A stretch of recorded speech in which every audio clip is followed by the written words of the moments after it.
हम विधायक बने, सांसद बने, लेकिन फिर भी हम देखते हैं तो हमें तकलीफ होती है कि जितना हम प्रयास कर रहे हैं, जितना हम बोल रहे हैं, इतना सुधार नहीं हो रहा है। हो रहा है सुधार, लेकिन जितना होना चाहिए वो नहीं हो रहा है। अनुशासन के मामले में आज भी देखा, पूर्व में भी देखते, जहां जरूरत नहीं है वहां अनुशासन पूरा रहेगा। मैं नाम नहीं लेना चाहूंगा, जैसे कि गंगा जल भरते हैं तो सुबह 4 बजे जाके उठ के लाइन में खड़े रह जाएंगे। तो स्कूल में पढ़ने वाले बच्चे देख रहे हम कि जब 2-3 विशेष वार आता है, 5वीं 6ठी क्लास 7वीं क्लास में पढ़ने वाली बच्चे, उस वार में पूरी स्कूल खाली हो जाती है। हमारे बाप दादा कितने मजबूत हुआ करते थे। कोई 1500 साल पुरानी बात नहीं, आज से 100 साल पहले, 50 साल पहले की देख लो। 50 साल पहले हमारे बुजुर्ग जो आज हॉकी कहते हैं, हमारे गिडी रमता तो पहले हांग आवे, हांग थे कि गिडी रमता, ये लगभग 7-8 किलोमीटर रहेगा। आणि हांग थे कि गेडू रमता, ये हमें नाना काम डीटा है। हम छोटे थे, हमने देखा है हमारे गांव के बुजुर्गों को कि हांग थे कि गिडी रमता, और आज 2 किलो की लकड़ी की स्टिक नहीं पकड़ पा रहा हूं कि एक दिन जिला लेवल के अधिकारी का मेरे पे फोन आया और कहा कि डूंगरपुर जिले में 4,500 पावर बाइक रजिस्टर्ड है। कि एमपी साहब, इतनी तो शायद बड़ी सिटी वाला जो जिला है वहां पर भी इतनी पावर बाइकें नहीं है जितनी डूंगरपुर में रजिस्टर्ड पावर बाइक है। 4,500, और एक बाइक 2.5 से 3 लाख 4 लाख में पड़ती है। आप समझ लो, तो वो पैसा कहां से आ रहा है? माँ बाप को निचोड़ के, माँ बाप को तकलीफ देके लाया जा रहा है। और मैंने देखा है जो आज पावर बाइक पे है, या आज से 5 साल पहले जो पावर बाइक पे था, आज वो खत्म है।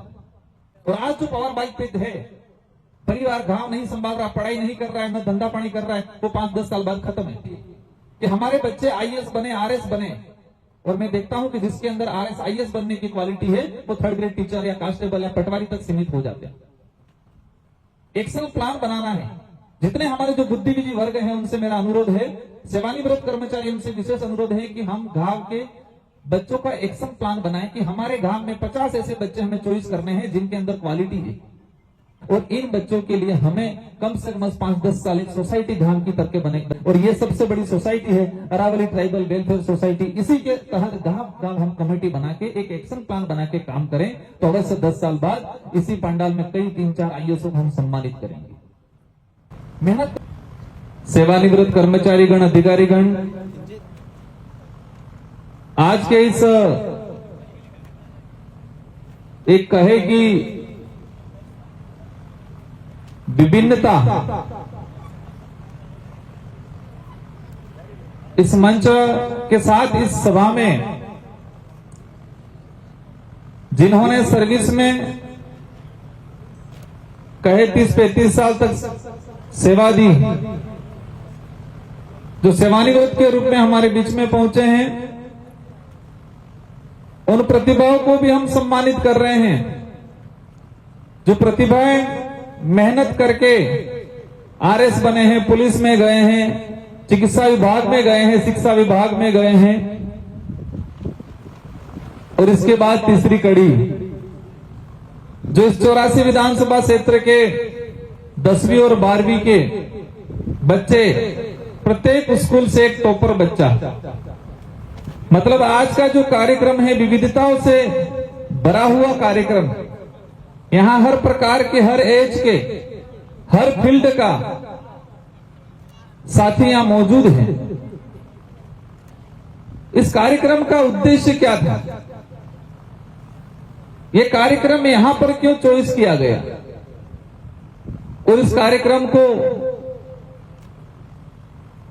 मतलब कहे कि किस उद्देश्य से शुरू किया गया? हमारे समाज के बुद्धिजीवी वर्ग ने और हम सब ने मिलकर चिंतन मनन किया कि समाज में प्रतिभाओं की कमी नहीं है, टैलेंट की कमी नहीं है, लेकिन उनको मोटिवेशन नहीं मिल रहा है और सही दिशा नहीं मिल रही, उनको मार्गदर्शन नहीं मिल रहा है। समाज में अनेक कार्यक्रम हो रहे हैं, आदिवासी समाज में हम देख रहे हैं, बड़े बड़े राजनीतिक कार्यक्रम होते हैं, धार्मिक कार्यक्रम होते हैं, अनेक प्रकार के कार्यक्रम होते हैं जहां हजारों की भीड़ एकत्रित होती है। लेकिन शिक्षा के क्षेत्र में और इस समाज को सही दिशा देने के क्षेत्र में बहुत कम, ना के बराबर कई कार्यक्रम हो रहे थे। एक वैचारिक जो क्रांति जगी, उस क्रांति की एक चिंगारी है ये। हमारा उद्देश्य था कि बच्चों को मोटिवेशन मिले, सम्मान मिले, ताकि इसको और मेहनत करने, आगे बढ़ने में एक उत्साहवर्धन, एक प्रोत्साहन मिले। जो साथी सर्विस में गया है, जो नवचयनित कर्मचारी हैं, उन्हें हम सम्मानित करें, और जो 10वीं और 12वीं के बच्चे हैं उनके सामने सम्मानित करें, ताकि वो भी मोटिवेशन हो कि हम भी कल उठा के, हमारे जो आरएस भाई आए हैं, जो पुलिस में हैं, चिकित्सा विभाग में हैं, तो वो भी प्रेरणा लेके कल उठ के हमको भी ये बनना है। सेवानिवृत्त कर्मचारी को सम्मानित करने का उद्देश्य ये है कि आपके जीवन का जो अनुभव है, आपने किसी भी विभाग में आपने सेवा दी, तो जो अनुभव है वो अनुभव इस क्षेत्र और आदिवासी समाज को मिलना चाहिए। इस उद्देश्य से हमारे सेवानिवृत्त कर्मचारी गण जो है उनको सम्मानित करने का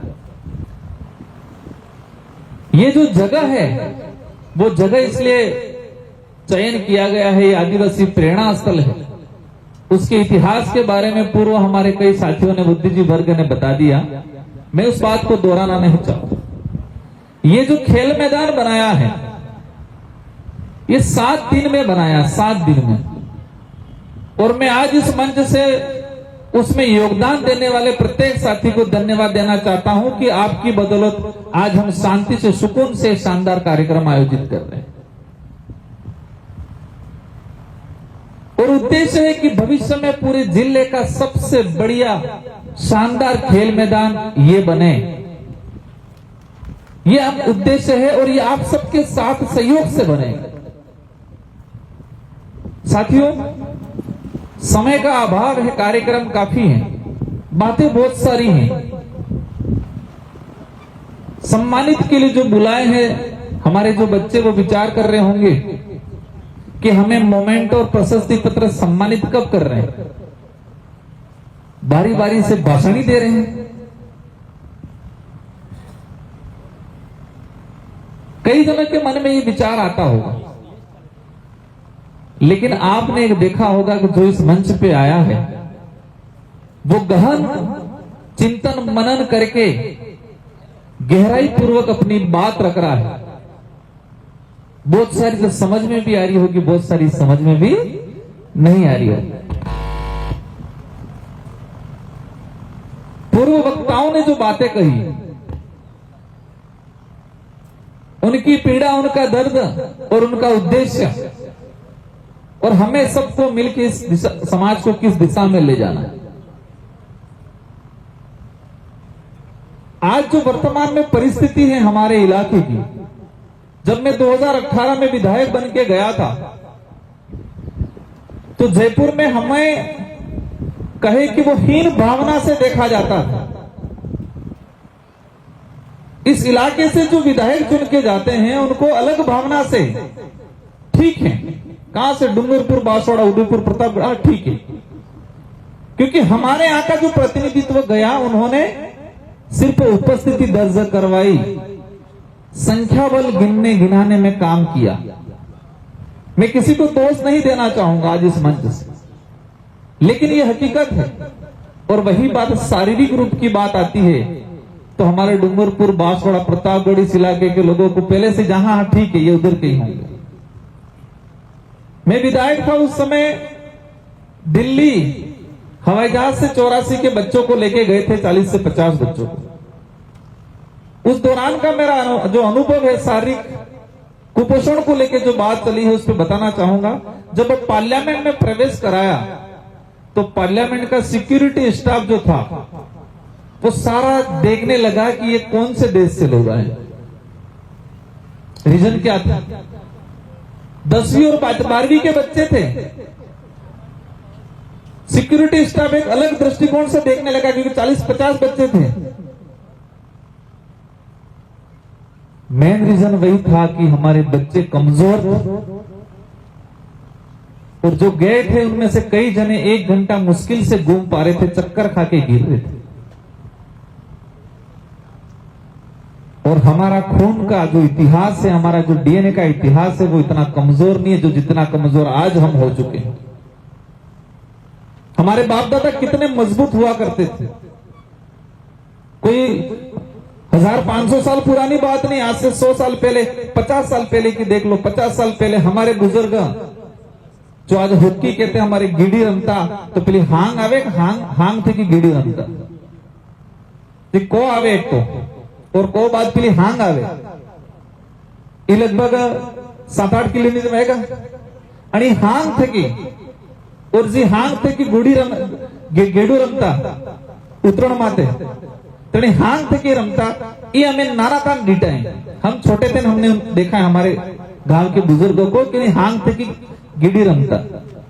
और आज 2 किलो की लकड़ी की स्टिक नहीं पकड़ पा रहे।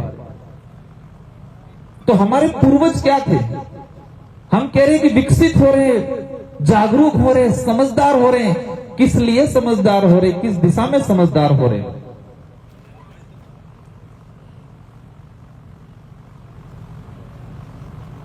हमें जो आज की परिस्थितियां हैं, आज हम विधायक बने, सांसद बने, लेकिन फिर भी हम देखते हैं तो हमें तकलीफ होती है कि जितना हम प्रयास कर रहे हैं, जितना हम बोल रहे हैं, इतना सुधार नहीं हो रहा है। हो रहा है सुधार, लेकिन जितना होना चाहिए वो नहीं हो रहा है। अनुशासन के मामले में आज भी देखा, पूर्व में भी देखते, जहां जरूरत नहीं है वहां अनुशासन पूरा रहेगा। मैं नाम नहीं लेना चाहूंगा, जैसे कि कहीं गंगा जल भरते हैं तो सुबह 4 बजे जाके उठ के लाइन में खड़े रह जाएंगे। स्कूल में पढ़ने वाले बच्चे देख रहे हम कि जब 2-3 विशेष वार आता है, 5वीं 6वीं क्लास 7वीं क्लास में पढ़ने वाली बच्चे, उस वार में पूरी स्कूल खाली हो जाती है। और हमारे भाइयों की तो पूर्व वक्ताओं ने बात कर दी है, लेकिन मैं इसलिए रिपीट कर रहा हूं कि एक दिन जिला लेवल के अधिकारी का मेरे पे फोन आया और कहा कि डूंगरपुर जिले में 4,500 पावर बाइक रजिस्टर्ड है। 4,500। और उन्होंने मुझे इसलिए फोन किया कि एमपी साहब, इतनी तो शायद बड़ी सिटी वाला जो जिला है वहां पर भी इतनी पावर बाइकें नहीं है जितनी डूंगरपुर में रजिस्टर्ड पावर बाइक है। 4,500। और एक बाइक 2.5 से 3 लाख 4 लाख में पड़ती है। आप समझ लो कितना पैसा हुआ। और वो पैसा कहां से आ रहा है? मां बाप को निचोड़ के, मां बाप को तकलीफ दे के लाया जा रहा है। आज यहां पर जो बच्चे हैं, आपको मेरा संदेश है कि आप इन चीजों में नहीं जाए, पावर बाइकों में। और मैंने देखा है जो आज पावर बाइक पे है, या आज से 5 साल पहले जो पावर बाइक पे था, आज वो खत्म है। और आज जो पावर बाइक पे है, परिवार गांव नहीं संभाल रहा, पढ़ाई नहीं कर रहा है, न धंधा पानी कर रहा है, वो 5-10 साल बाद खत्म है। आज हम जो प्रोत्साहन कर रहे हैं, लेकिन एक डर लगता है। वो डर इसलिए लगता है कि मैंने 2-3 पूर्व सरकार की योजनाओं को देखा। सरकार का उद्देश्य था प्रोत्साहन करना, लेकिन इसका रिजल्ट कई जगह गलत हुआ। जैसे कि वसुंधरा गवर्नमेंट थी, 2007-8 में शायद 8वीं क्लास में जो फर्स्ट डिवीजन आ रहे थे, इनको लैपटॉप कोई दिए थे। गहलोत सरकार ने दिए थे, लैपटॉप दिए थे। 8वीं क्लास की जो बच्ची पास हुई, उसको टैबलेट दिए थे। और मैंने एनालाइज किया कि जिनको प्रोत्साहन टैबलेट दिए थे, उस टैबलेट का सदुपयोग नहीं हुआ, दुरुपयोग हुआ। और जो बच्ची 8वीं क्लास में फर्स्ट आई थी, पूरी स्कूल में उसको टैबलेट मिला, वो 10वीं बाद पढ़ना छोड़ दिया। और उसी स्कूल में जो बच्ची 3rd या 2nd डिवीजन पास थी, वो बच्ची आज नौकरी कर रही है, वो अच्छी जगह है। स्कूटी योजना आई, बच्चियों को स्कूटी मिलनी चाहिए, हम भी चाहते हैं, लड़ते हैं आपके लिए। लेकिन हमने ये भी देखा कि उस प्रोत्साहन में उतनी खुशी हो गई और मां बाप ने इतना फ्रीडम दे दिया कि जिस बेटी को स्कूटी मिली थी, उसका भविष्य गर्त में चला गया। और उसके साथ ही पढ़ने वाली जो दूसरी बच्ची थी, जो भले उससे कम परसेंटेज था लेकिन उसका भविष्य सुधर गया। उसको लगा कि मैं सब कुछ हूं, और जो पीछे रह गई उसको लगा कि मैं कमजोर हूं, तो उसने मेहनत की, उसने मेहनत की। माँ बाप ने फ्रीडम नहीं दिया, उसने तकलीफ सही और वो आगे बढ़ी। तो मेरा जो जितने जो बच्चे आए हैं उनसे अनुरोध है कि एक लक्ष्य हासिल करे। आज आपको सम्मान मिला है तो आपके अंदर और कहे कि गहराई और आपको संघर्ष कैसे करना है, मेहनत कैसे करनी है, ये सोच डेवलप होनी चाहिए। लक्ष्य रखना है और हम प्रयास करेंगे आपके लिए कि हमारे बच्चे आईएएस बने, आरएस बने। और मैं देखता हूं कि जिसके अंदर आरएस आईएएस बनने की क्वालिटी है वो 3rd ग्रेड टीचर या कांस्टेबल या पटवारी तक सीमित हो जाते हैं। एक्शन प्लान बनाना है। जितने हमारे जो बुद्धिजीवी वर्ग हैं उनसे मेरा अनुरोध है, सेवानिवृत्त कर्मचारी उनसे विशेष अनुरोध है कि हम गांव के बच्चों का एक्शन प्लान बनाएं कि हमारे गांव में 50 ऐसे बच्चे हमें चॉइस करने हैं जिनके अंदर क्वालिटी है। इसमें से देख लेना है कि मेडिकल में भविष्य में 10 साल बाद कौन जाएगा। भले आज जो 8वीं से 10वीं 12वीं तक पढ़ने वाला जो बच्चा है उस पे हमें काम करना है और 10 साल की योजना लेके काम करना है कि इनमें से मेडिकल लाइन में कितने जाएंगे, आईएएस के लिए कितने जाएंगे, IIT के लिए कितने जाएंगे, पुलिस के लिए कितने जाएंगे। और जो 9वीं से लगा के 12वीं तक के बच्चे चिन्हित करके एक एक्शन प्लान बनाए हम। भले 20 बच्चों को बनाओ उस गांव में, 10 बच्चों का बनाओ, लेकिन एक एक्शन प्लान बने। और इन बच्चों के लिए हमें कम से कम 5-10 साल एक सोसाइटी गांव की तरह के बन के, और ये सबसे बड़ी सोसाइटी है अरावली ट्राइबल वेलफेयर सोसाइटी। इसी के तहत गांव हम कमेटी बना के एक एक्शन प्लान बना के काम करें तो अवश्य 10 साल बाद इसी पंडाल में कई 3-4 आईएएस को हम सम्मानित करेंगे। मेहनत करनी पड़ेगी, हम सबको करनी पड़ेगी। ताली बजाई आपने, एक हाथ से नहीं बजी, 2 हाथ से बजी, 2 हाथ से बजी, एक हाथ से बजी क्या? तो हम प्रयास कर रहे हैं, आपको भी उस अनुरूप कोऑपरेट करना पड़ेगा। हम कहेंगे डीजे पे मत नाचो और आप नाचोगे बहुत ज्यादा। हम कहेंगे कि अभी व्रत नहीं करना है, 18 साल हो जाए इसके बाद रोज भूखे रहना है, लेकिन आप अभी करोगे दबा के। बौर जी ने बताया था जुलाई से लगा के अक्टूबर नवंबर तक, नवंबर अक्टूबर तक दशमा आएंगे उसी दौरान, गणेश चतुर्थी आएंगे उसी दौरान, 16 नवरात्र आएंगे और 16 सोमवार आएंगे उसी दौरान, अंबाजी जाना पड़ेगा उसी दौरान। खत्म कहानी। गरबा फिर शारीरिक रूप से कमजोर, मेंटली कमजोर। और मेरे भाई देख रहा हूं कई जने अब तो कि साड़ी पहन के नाचना शुरू, दौड़ना शुरू कर दिया है। तो हमें बिगड़ने वालों की संख्या घटानी है, सुधरने वालों की संख्या घटानी है। और आज जो हम जो शिक्षित होने की बात करते हैं, शिक्षा का अर्थ क्या है? सुधरने वालों की संख्या बढ़ानी है, बिगड़ने वालों की संख्या घटानी है, उस दिशा में काम करना है। दूसरा, मैं महसूस कर रहा हूं कि शिक्षा का अर्थ क्या है और उसका महत्व क्या है। आज के समय में शिक्षा का अर्थ यह है कि हमें किताबें पढ़नी है, मतलब रटनी है, रट के अच्छा परसेंटेज बनाना है, परसेंटेज बना के पास होना है या नौकरी लगना है। यह शिक्षा का अर्थ हो गया। और उद्देश्य क्या है? नौकरी लगना है और नौकरी लग के अपना जीवन यापन करना है।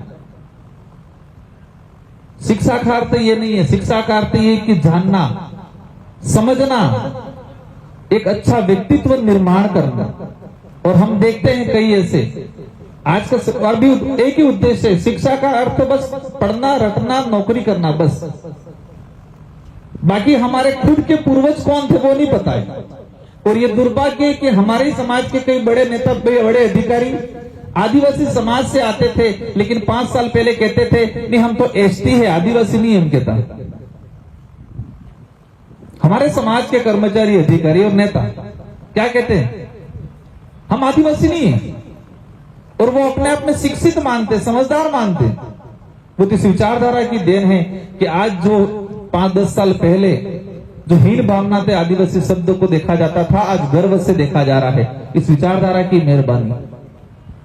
साथियों, मेरा पुनः आप सभी से अनुरोध है, और हमारा जो हमारे हरीश जी रोत ने कहा था कि हमारे जनप्रतिनिधियों का विजन क्या है, आपने कठोर बोला, हम चाहते और कठोर बोलो ताकि और सुधार हो। और हम भले आज सांसद हैं लेकिन समाज का हिस्सा हैं, और समाज के लिए अगर कोई कुछ भी कहेगा हम स्वीकार करेंगे। और हमारा विजन है, और इस विजन में आप सबके साथ सहयोग से ये विजन पूरा होगा। हम चाहते हैं कि अरावली ट्राइबल वेलफेयर सोसाइटी जो बनाई है उसके तहत हम जो सोच रहे हैं वो गांव गांव कमेटी बने। और मैंने जो पूर्व में बता दिया कि एक्शन प्लान बनाए हम, सड़क नाली चेकडम का एक्शन प्लान बनता है, इसी तरह हम शिक्षा के लिए हमारे बच्चों का एक्शन प्लान बनाए, शारीरिक रूप से मजबूत बनाए, वैचारिक रूप से मजबूत बनाए। और हम इसमें पूरा योगदान देंगे। और हम चाहेंगे कि ये एक्शन प्लान बुद्धिजीवी वर्ग और आप सब मिलकर बनाओ, और इसका अनुसरण और इसमें जितना हो सके योगदान हम देने के लिए तैयार हैं। इन्हीं शब्दों के साथ पुनः हम इस पांडाल में विराजमान सभी साथीगण, सभी बच्चे, आप सभी से पुनः मेरा अनुरोध है कि आप 5 से 5 साल मेहनत कर लो। अगर जिंदगी भर खुश रहना है, परिवार के साथ खुशहाली से जीवन यापन करना है, बाकी अभी इधर इधर हो गए तो बहुत जल्दी एक्सीडेंट हो जाएगा। और ये बैनर लगाए हैं नशे को लेके, हेलमेट को लेके, शिक्षा को लेके, एक बार अवश्य पढ़ लेना। और आज जो माहौल बन रहा है धीरे धीरे उस माहौल को खत्म करना है। जो राइडिंग वाला माहौल, नशे वाला जो माहौल, उसको खत्म करना है। और हमारा प्रयास रहेगा कि आप सबके लिए इस क्षेत्र में अच्छी शिक्षण व्यवस्था, जरूरत पड़ेगी ये ट्राइबल वेलफेयर सोसाइटी है उसके बैनर तले प्रयास रहेगा कि आने वाले 2-3 सालों के अंदर एक एजुकेशन हब खड़ा होगा आपके लिए, आपके भाइयों के लिए। लेकिन उस अनुरूप आपको तैयार रहना पड़ेगा। इन्हीं शब्दों के साथ आप सब, इन्हीं शब्दों के साथ, हाँ उधर से आवाज आई है और ये एक ऐतिहासिक काम हुआ है।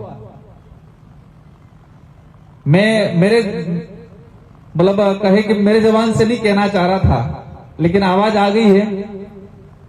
इस समाज के लिए ऐतिहासिक काम हुआ है। 2 करोड़ के आसपास समाज के लोगों ने, कर्मचारी, अधिकारी और जनप्रतिनिधि, सामाजिक भावना वाले लोगों ने मिलके राशि एकत्रित करके बोडमली में 135 बीघा जमीन लिए समाज के लिए, एजुकेशन हब बनाने के लिए। और इसमें भी आप सबको योगदान देना है। आर्थिक ही योगदान नहीं होता है, पॉजिटिव विचार भी एक योगदान होता है। तो आप सबका भी योगदान चाहिए। इन्हीं शब्दों के साथ आप सबको धन्यवाद, आभार, जोहार।